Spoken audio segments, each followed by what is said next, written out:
Some people say that mass immigration into the United States can help reduce world poverty. Is that true? Well, no, it's not. And let me show you why. This gumball represents the 1 million legal immigrants that the United States has taken every year on average since 1990. Now, who in the world deserves our humanitarian compassion? The World Bank has one measure of the desperately poor of the world. They make less than $2 a day. And how many people make less than $2 a day in the world? Well, let's start with Africa.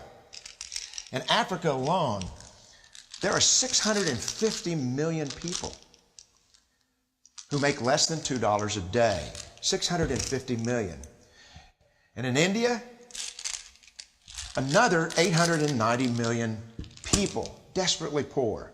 China adds another 480 million people, making less than $2 a day. And unfortunately, the rest of Asia has a heartbreaking 810 million people who the World Bank says make less than $2 a day. And finally, there's 105 million of Latin America's population that are desperately poor. All told, the World Bank says there are 3 billion people in the world. 3 billion people who are desperately poor, making less than $2 a day. That's 3,000 gumballs. And every year, we take 1 million and suggest that we've somehow made a humanitarian difference. Of course, we don't pull our immigrants from these desperately poor populations, do we? These people are too poor, too sick, too disconnected to make it here as immigrants. We tend to pull our immigrants out of the better off poor of the world. And Mexico tends to define the type of immigrant that we bring here because the plurality of people come from Mexico. And Mexico is poor. How many people in the world live in countries that have average incomes lower than that of Mexico? And the World Bank tells us that that number is these 3 billion plus another 2.6 billion people.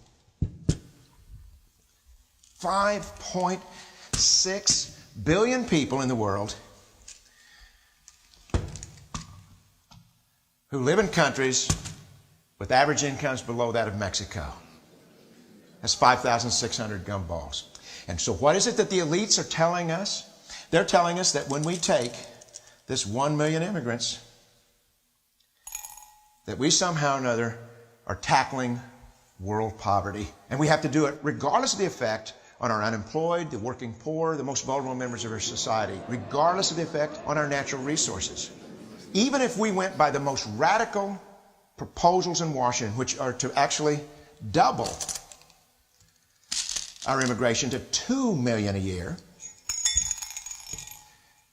which would totally overwhelm our physical, natural, and social infrastructures, we couldn't make a noticeable difference. And we may be really hurting the impoverished people of the world because the million that we do take are among the most energetic, often the better educated, certainly the most dissatisfied people that if they did not immigrate would be the agents for change to improve the lot of all the people in these countries.